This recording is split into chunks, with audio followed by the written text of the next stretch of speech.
Setelah itu, aku dan Raka pun langsung meluncur ke arah tujuan, yaitu rumah Raka. Aku sedikit senang dengan Raka yang akan membawaku ke rumahnya pertama kali ini.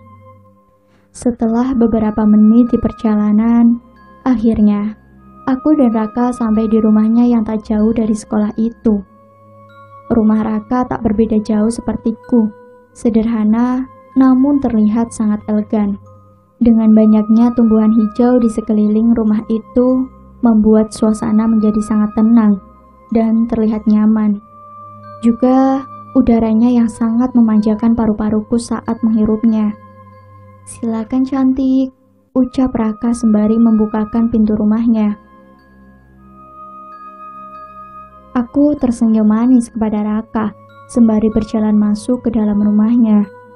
Saat awal memasuki rumahnya, mataku berkeliaran lincah memandangi piala juga medali yang tertata rapi di lemari dan tak terhitung jumlahnya.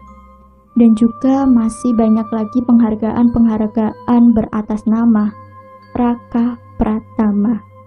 Aku kagum melihatnya, bukan hanya memiliki wajah yang tampan, kurasa Raka juga adalah anak yang sangat berprestasi. Dan kurasa aku akan sangat beruntung jika benar akan memiliki Raka sepenuhnya. "Duduk dulu, Raka mau bawa minum," ucap Raka. Aku pun hanya mengangguk mengiyakan dan langsung duduk di sofa. Bola mataku terus berkeliaran melihat-lihat seisi rumah ini, termasuk foto-foto Raka saat masih kecil yang terdapat di dinding-dinding rumah ini. Pantas aja gedenya ganteng, pas kecilnya aja gemoy banget, ucapku di dalam hati dengan terus memandang wajah Raka yang dipajang di dinding itu. Terdengar suara seseorang yang tengah membukakan pintu. Aku merasa itu adalah Raka. Namun aneh banget, suaranya dari arah kiri, sedangkan tadi Raka menuju ke dapur ke arah kanan. "Ah, angin kali," ucapku di dalam hati. Suara pintu itu terus berbunyi seolah-olah sengaja sedang dimainkan seseorang. Mataku langsung melirik tajam pintu kamar yang berada di sebelah kiri sumber suara itu. Ya, benar saja. Kulihat pintu itu tengah bergoyang-goyang sendiri. Lalu tak lama, seperti ada yang tengah memperhatikanku di balik pintu kamar itu. Rambutnya yang panjang dengan sebelah matanya yang terus menatapku. Aku tak bisa melihatnya jelas, karena seseorang itu hanya menunjukkan setengah wajahnya saja. Aku terus memperhatikannya dengan sedikit mengurutkan mataku untuk memperjelas melihatnya. Tak terdengar suara apapun di rumah Raka ini. Keadaannya begitu sangat sunyi, seolah-olah hanya ada aku seorang di sini. Tubuhku bergetar ketakutan, juga keringat dingin yang sedikit demi sedikit membasahi keningku ini. Bulu kuduku berdiri tegak sesaat melihat seseorang di balik pintu itu menatapku dengan matanya yang berubah merah, juga kelopak matanya yang ikut menghitam. Aku menutup mataku tak kuat jika harus membalas memandangi orang di balik pintu kamar itu. "Sorry lama, angkat telepon bentar tadi," teriak Raka sembari menghampiriku. Mendengar suaranya itu, sekarang aku sedikit merasa tenang dengan adanya Raka di sampingku. Lalu aku membuka lebar mataku dan langsung melihat ke arah kamar tadi, bermaksud untuk menanyakannya kepada Raka. Sontak aku sangat terkejut saat melihat kamar itu tertutup rapat sekarang. Entah kemana orang yang di balik pintu itu, aku tak berani menanyakannya kepada Raka. Takut jika Raka salah paham mendengarnya. "Ibunya di mana?" ucapku terbata-bata. "Di atas, mau sekarang emang?" jawab Raka sembari menyeruput secangkir kopi yang ia bikin. "Raka, di sini siapa aja?" lanjutku mengalihkan pembicaraannya, karena sekarang aku benar-benar penasaran dengan orang di balik pintu tadi yang terus memperhatikanku. "Berdua sama ibu." "Kenapa?" jawab Raka. Aku yang tengah meminum teh yang Raka bawa sontak tersedak karena terkejut mendengar apa yang dikatakannya. Jika kamar ibu Raka di atas, lantas siapa yang ada di kamar itu? Pertanyaan itu terus terlontar di kepalaku. Aku tak mengerti mengapa kejadian aneh seperti ini terus saja menimpaku akhir-akhir ini. Suara pesan masuk. Aku pun langsung melihat siapa yang mengirimkan pesan itu padaku. "Kamu di mana?" Ternyata yang mengirimkan pesan kepadaku adalah Kak Gian. Mungkin Kak Gian sekarang menyadari aku sedang tak ada di rumah, dan aku pun tak sempat berpamitan kepadanya, karena aku yakin Kak Gian takkan membolehkan aku jalan bersama Raka sekarang. "Siapa?" ucap Raka yang melihatku mengabaikan pesan dari Kak Gian itu. "Bukan siapa-siapa kok," jawabku. Kayaknya sekarang aja deh aku lihat ibu kamu," ucapku. Karena kalau aku berlama-lama di sini, aku takut Kak Gian akan mencariku. Lalu Raka pun mengangguk mengiyakan dan langsung menuntunku ke kamar atas. Kamar, tepatnya kamar ibunya Raka. Aku memegang erat tangan Raka saat melewati kamar tadi, karena suasananya yang sangat dingin dan seperti tak berpenghuni, membuat suasana sangat mencekam. Setelah menaiki beberapa menit anak tangga, akhirnya aku sampai di depan pintu kamar ibunya Raka. Raka membuka perlahan pintunya, dan terlihat ibunya Raka tengah tertunduk frustasi dengan boneka di pelukannya. Rambutnya sudah seperti tak terurus, begitu juga badannya yang kurus kering. Tak tega rasanya melihat keadaan ibunya Raka sekarang ini. Yang pernah Raka ceritakan padaku, ibunya bernama Bu Rizka dengan kelahiran tahun 1962. Tepatnya Bu Rizka berumur 58 tahun. Tak berbeda jauh tahun kelahirannya seperti ibuku. Bu Rizka mengalami sakit jiwa semenjak ditinggalnya oleh Kak Aura, anak perempuan satu-satunya. "Anakku!" teriak mamanya Raka dari dalam yang tengah melihatku berdiri tepat di depan pintu. Tak lama, Mama Raka ini langsung berlari menuju ke arahku dan langsung memeluk erat tubuhku. "Mama tahu kamu pasti pulang. Jangan tinggalin Mama lagi ya," ucap Ibu Raka, sembari terus memelukku dengan sangat erat. Aku sangat terpukul mendengarnya. Aku merasakan betul kesedihan Ibu Raka yang ditinggalkan anak kesayangannya. Hatiku hancur diiringi tangisan lambat di pipiku yang terus mengalir. Kulirik Raka yang juga mulai berkaca-kaca menahan air matanya yang seperti akan berjatuh dengan derasnya. Saat itu, Mama Raka mungkin menganggapku sebagai Kak Aura. Senyuman bahagia terpancar bersinar di wajahnya. Raka begitu tak menyangka akan bisa melihat kembali senyuman ibunya yang telah lama hilang. "Ibu mau dimandiin kamu, Nak," ucap Mama Raka kepadaku. "Ini bukan Kak Aur," ucap Raka. Namun aku memotongnya langsung dengan menggelengkan kepalaku, mengisyaratkan untuk tidak mengatakannya kepada Raka. Selagi aku bisa, kenapa tidak? Karena aku juga tak mau jika harus merusak senyuman bahagia mamanya Raka saat ini. Tanpa pikir panjang, aku pun langsung menuntun mamanya Raka ke arah menuju kamar mandi di dalam kamar ini. Sampo kutuangkan ke tangan sesaat setelah membasahi rambutnya dan mulai membilas rambut ibunya Raka dengan sedikit pijatan. Dan terlihat juga, Ibu Raka ini seperti sangat menikmati pijatanku itu.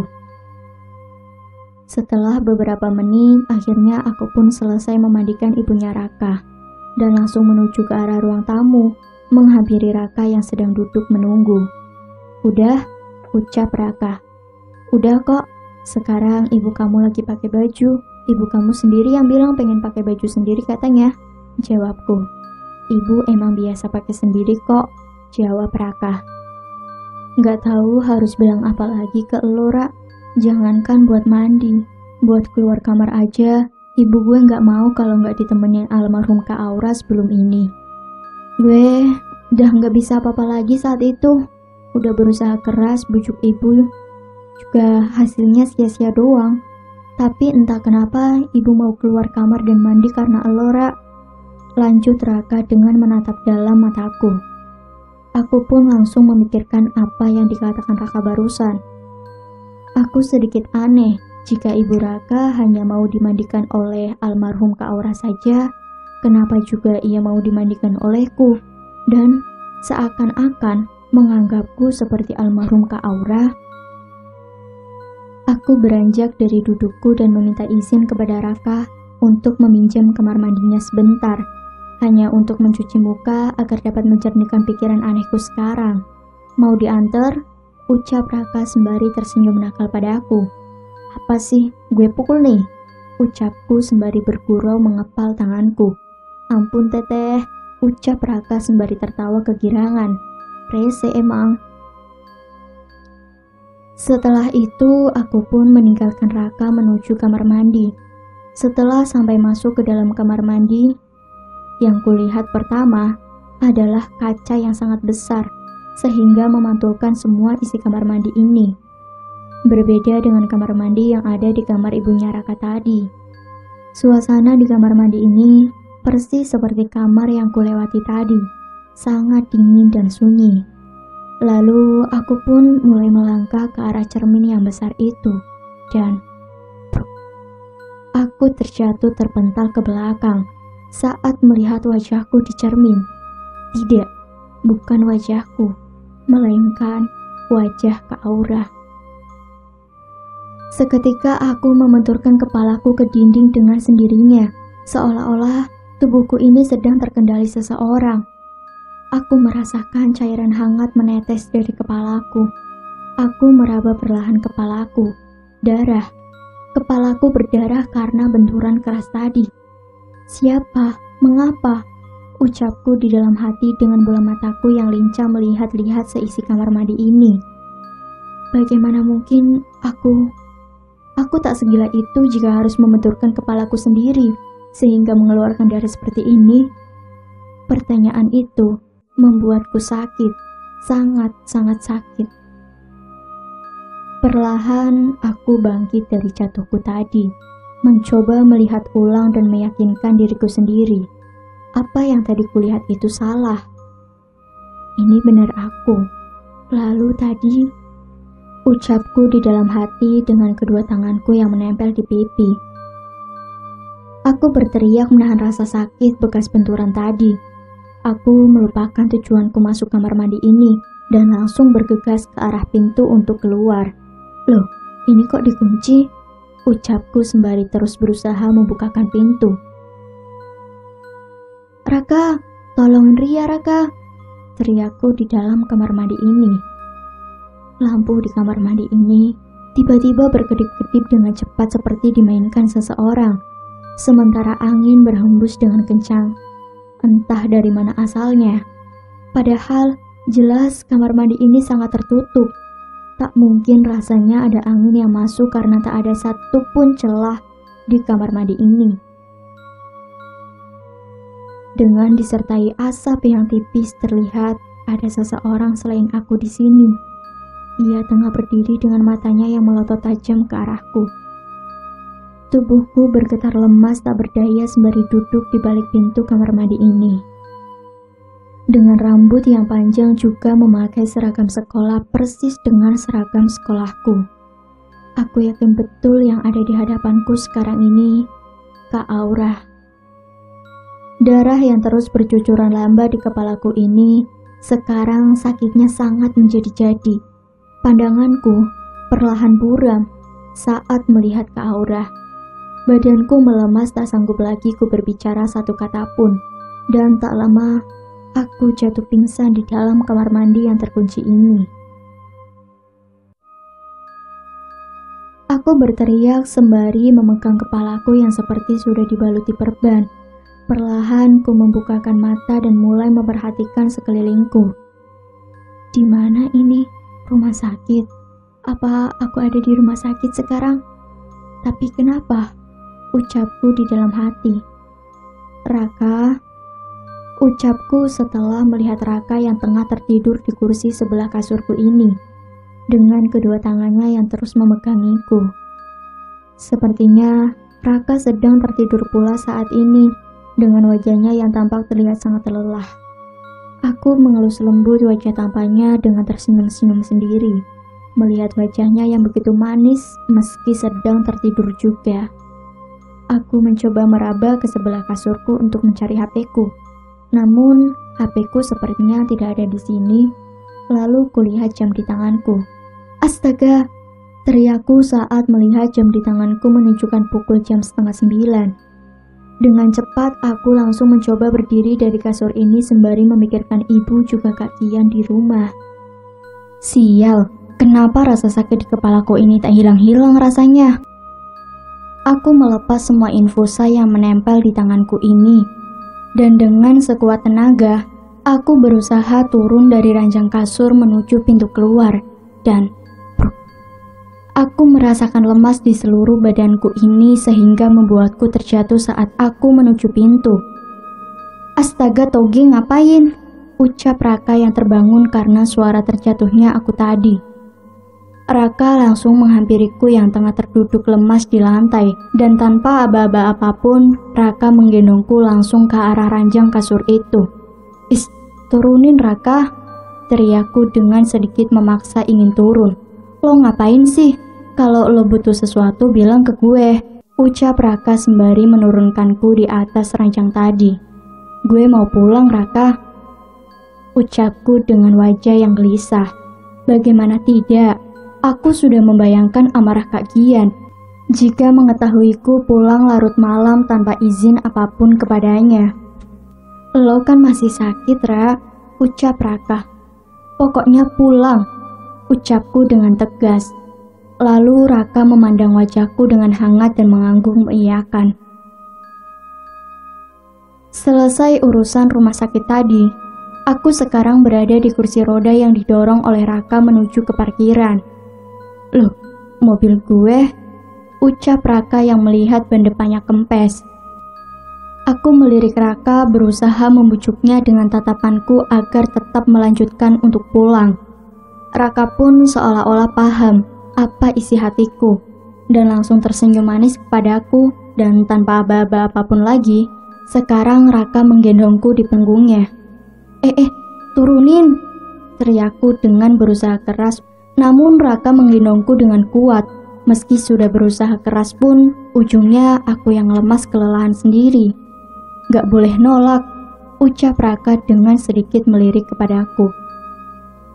Aku tidak bisa melewatkan momen emas ini. Jika tidak sekarang, kapan lagi aku akan merasakan digendong Raka seperti ini? Tanganku mulai memeluk lembut ke pundak Raka dan menempelkan pipiku di pundaknya. Jika seorang putri memilih pangeran yang berkuda, kurasa putri itu akan berpaling dari kudanya sang pangeran saat merasakan nyamannya berada dalam gendongan Raka di malam yang dipenuhi bintang-bintang. Juga lampu-lampu lalu lintas yang bersinar terang menghiasi sepanjang jalan ini. Gantian dong, lo kecil-kecil berat juga ya, ucap Raka. Siapa suruh mau gendong? Padahal kalau tahu gini naik kursi roda aja udah, ucapku sedikit kesal. Ya ampun si Togi galak banget, gue tuh cuma bercanda tadi. Gue siap kok kalau harus gendong lo sampai ke ujung dunia juga, kalau kuat sih, ucap Raka dengan tertawa kecil padaku. Rese banget sih, jawabku sembari mengacak-ngacak rambut Raka, juga mencubit pelan pipinya dengan tertawa bahagia mendengarkan candaannya. Di sepanjang jalan, yang hanya terdengar suara tawa candaanku dan Raka ini, aku benar-benar merasakan sangat bahagia malam ini. Aku benar-benar bersyukur kepada Tuhan telah mempertemukanku dengan seseorang yang telah menjadi alasanku bahagia sekarang. Semoga saja bukan hanya sekarang, tetapi selama-lamanya Raka menjadi alasanku tersenyum bahagia seperti ini. Sudah kudoakan dan semoga Tuhan mengiyakan. Setelah beberapa menit melewati canda tawa di sepanjang jalan itu, sekarang aku dan Raka berada tepat di depan sekolah. Karena kebetulan arah jalan rumahku ini memang melewati sekolahanku ini. Bentar, siapa itu? Terlihat bayangan seseorang di jendela sebelah kelasku, tengah terduduk dengan kepala yang menunduk. Sedang apa seseorang malam-malam begini di sekolah? Raka, lihat deh, jawabku sembari menuju ke arah jendela sebelah kelasku itu. Lihat apa? Ucap Raka dengan matanya yang berkeliaran, mencari apa yang kutunjuk barusan. Itu loh. Lah, kok nggak ada sih? Jawabku yang terkejut setelah melihat orang itu tidak ada di sana. Padahal, jelas tadi aku melihatnya tengah terduduk dengan kepala yang menunduk. Kayaknya ada yang gak beres, ucapku di dalam hati. Setelah itu, aku memutuskan untuk masuk mencari jawabannya. Namun Raka seperti melarang keras aku masuk ke dalam sekolah itu. Dalam beberapa menit, aku dan Raka berdebat sampai aku memutuskan untuk masuk sendiri ke dalam sekolah ini. Benar saja apa yang kupikirkan. Raka tak akan membiarkanku sendirian di dalam keadaan seperti ini. Kulihat Raka menyusulku dan langsung memegang erat tanganku. Sepertinya ini saatnya aku mendapatkan semua jawabannya selama ini, ucapku di dalam hati, dengan melangkah naik ke atas tangga menuju lorong atas. Tak terdengar suara kendaraan pun di sini, padahal sekolah ini ada tepat di sebelah jalan raya. Sangat sunyi dan gelap, itulah keadaan sekolahku sekarang. Angin berhembus kencang membuat bulu kuduku berdiri tegang. Langkah demi langkah, akhirnya aku sampai tepat di depan tujuanku, yaitu kelas sebelahku. Pintunya tertutup rapat saat itu. Perlahan, Raka membukakan pintu yang menutup itu. Tubuhku bergetar juga, belum siap rasanya melihat ada siapa di dalam. Suara pelan pintu terbuka itu sangat nyaring di lorong ini. Mataku terus kupejamkan saat pintu sudah terbuka lebar itu. Tak lama, Raka menarikku selangkah masuk ke dalam kelas. Pintu kelas ini tertutup keras dengan sendirinya, membuat jantungku serasa akan copot waktu itu juga. Aku dan Raka langsung berbalik arah ke pintu dan mengetuk keras-kerasnya berharap ada seseorang di luar mendengarnya. Aku dan Raka mengetuk terus pintu ini dengan keras saat itu, sehingga tak lama kurasakan ada seseorang di belakangku. Tidak, bukan di belakangku, melainkan di samping belakangku. Dari sudut mataku, kulihat seseorang tengah berdiri tegak dengan wajahnya yang sangat putih pucat tengah menatap tajam kepadaku. Aku memegang tangan Raka dengan kuat dan terus memejamkan mataku ini. "Kak Aura," teriak Raka, dengan tangannya yang cepat memindahkanku ke belakangnya, melindungiku. Kubukakan mata perlahan, dan benar saja, Kak Aura tengah berdiri kaku dengan tatapan kosong mengarah padaku. Badannya terpenuhi darah segar juga lebam di kepalanya yang semakin memerah besar. Aku merasa heran dengan Kak Aura sekarang. Tatapannya merah melotot ke arahku, seperti marah besar akan sesuatu. Tetapi aku benar-benar tidak paham apa yang terjadi dan mengapa ini terjadi. Raka terjatuh ke belakang dengan sendirinya. Aku pun dengan cepat berlari ke arah Raka. Kubantu Raka berdiri, namun tubuh Raka mengeras sekeras batu. Tubuhku bergetar lemas melihat Kak Aura yang perlahan menghampiriku. Juga kulihat tubuh Raka yang kaku tak bisa digerakkan selain bola matanya yang lincah melihatku dan Kak Aura saja. Kali ini, aku yang jatuh terpental ke belakang setelah Raka. "Ah!" Aku berteriak menahan rasa sakit di kepalaku ini. Rasa sakit ini menjadi-jadi. Aku merasakan berat di kepalaku. Aku mencoba menguatkan rasa sakitku dan yang kuharapkan sekarang, aku hanya ingin kuat bertahan sampai semua dapat terjawab dengan logis. Aku mencoba beranjak berdiri dari dudukku, berniat menghampiri Kak Aura. Tetapi saat setelah berdiri, pandanganku tiba-tiba buram, sehingga tak dapat melihat dengan jelas. Aku terus mencoba memperjelas penglihatanku, namun malah semakin gelap dan buram, sampai sehingga tubuhku terjatuh lagi seperti tertabrak seseorang, sehingga membuatku jatuh pingsan. Beberapa menit kemudian, Aku pun terbangun dari pingsanku. "Raka!" teriakku dengan bola mata yang berkeliaran lincah mencari Raka. Aku sedikit bingung, padahal yang kulihat saat sebelum jatuh pingsan, aku sedang berada di dalam kelas yang terkunci. Namun anehnya, aku sekarang tengah berdiri di depan pintu kelas sebelahku itu. "Tolong!" teriak seseorang di dalam kelas dengan diiringi tangisannya yang terseduh-seduh. Aku dengan sigap melihat ke dalam dari luar jendela. Mataku melotot kaget tak percaya saat melihat Pak Obi yang akan melakukan hal tak senonoh kepada Kak Aura. Aku mengetuk pintu dengan sangat keras dan juga sesekali mencoba membuka pintu. Namun tetapi sepertinya terkunci dari dalam oleh Pak Obi itu. Aneh sekali, aku mengetuk pintu itu dengan amat sangat keras. Namun Pak Obi dan Kak Aura seperti tak mendengarkan ketukan kerasku itu. "Dasar brengsek," ucap Kak Aura sembari mendorong tubuh Pak Obi ke belakang yang tengah memeluknya dan langsung berlari ke arah pintu keluar. Sesaat setelah Kak Aura berhasil membukakan kunci pintu ini, Pak Obi langsung berlari ke arah Kak Aura dan menjambak rambut Kak Aura sehingga membuat Kak Aura terjatuh ke sebelah pintu. Bruk bruk bruk. Tubuhku bergetar lemas melihat kepala Kak Aura yang terus dibenturkan berulang kali ke pintu dengan keras, sehingga membuat kaca kelas pun ikut bergetar akibat kerasnya benturan itu, sehingga membuat darah bercucuran deras keluar dari kepalanya dan juga membuat lebam besar di kening Kak Aura itu. "Pak, stop Pak!"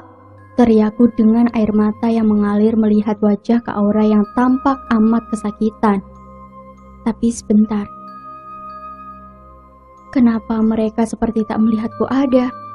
Kenapa Kak Aura dan Pak Obi mengabaikanku? Tak lama tiba-tiba kepala sangat sakit dan teringat terakhir kali aku pingsan. Sebelum aku pingsan ini, aku merasakan ada seseorang yang menabrak tubuhku. Apa itu Kak Aura? Apa Kak Aura sengaja membuatku melihat apa yang terjadi kepadanya dulu? Jika iya, aku memang harus benar-benar meneliti setiap kejadian ini demi ketenangan hidupku juga Kak Aura. Tubuhnya yang kecil juga kulitnya yang putih tertutupi darah segar yang terus keluar dari kepalanya sehingga membaluti setiap helai rambut Kak Aura. Setelah itu, Pak Obi menarik-narik tubuh Kak Aura dari ujung sampai ke ujung lorong ini, sehingga membuat satu lorong ini banjir darah. Pikiranku tertuju pada kejadian yang menimpa Pak Obi saat itu. Kejadiannya sama persis dengan apa yang terjadi pada Kak Aura ini. Entah apa maksud dari balik kejadian ini, tetapi aku yakin aku pasti menemukan jawabannya. Setelahnya, Pak Obi masih tak mengampuni Kak Aura yang sudah lemas juga tak melawan itu. Pak Obi malah menarik tubuh Kak Aura dengan kasar ke lantai paling atas. Air mataku bercucuran deras menyaksikan ini semua. Dan yang lebih sedihnya, aku tak bisa melakukan apa-apa sekarang. Bahkan menyentuh Kak Aura pun aku tak bisa. Tubuh Kak Aura terus digusur dari bawah tangga sampai atas. Tepatnya di tanah luas belakang kamar mandi yang ada di sini. Setelah itu, Pak Obi membiarkan Kak Aura tertidur lemas tak berdaya di atas lantai. Kemudian, kulihat Pak Obi membawa cangkul yang ada di dekatnya. Tubuhku merinding hebat juga keringat dingin yang bercucuran deras di keningku melihat apa yang dilakukan Pak Obi ini. Sungguh tidak manusiawi. Pak Obi mengubur hidup-hidup Kak Aura di tanah yang luas ini. Aku terduduk lemas di atas kedua kakiku memandangi Kak Aura yang berusaha keras berteriak meminta tolong dan sesekali mencoba keluar dari dalam tanah yang digali sangat dalam oleh Pak Obi. Entah di mana hati kecil Pak Obi ini, ataukah memang tak punya hati. Tak lama, Pak Obi langsung menimpalinya dengan tanah, sehingga tertutup rapat dan dalam. sehingga tak terdengar teriakan keras Kak Aura tadi. Mataku melotot syok dengan tubuhku yang bergetar hebat menyaksikan Kak Aura terkubur hidup-hidup di depan mataku sendiri.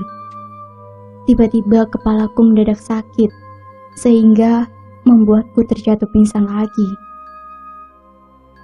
Lalu setelah sesaat terbangun dari pingsanku, yang kulihat pertama adalah Kak Aura dengan wajah melotot merah tepat menempel di wajahku ini.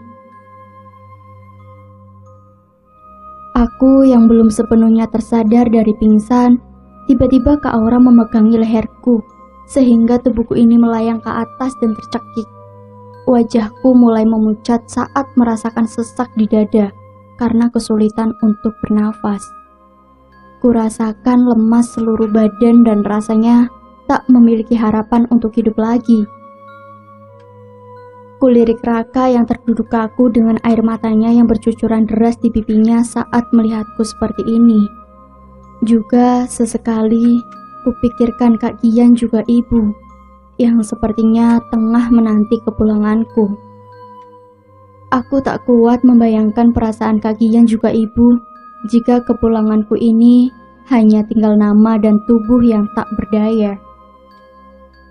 Terakhir, saat aku akan memejamkan mata untuk terakhir kalinya, karena aku sudah benar-benar kehabisan napas saat itu, dan tak disangka-sangka, tiba-tiba, aku terjatuh dari cekikan Kak Aura tadi.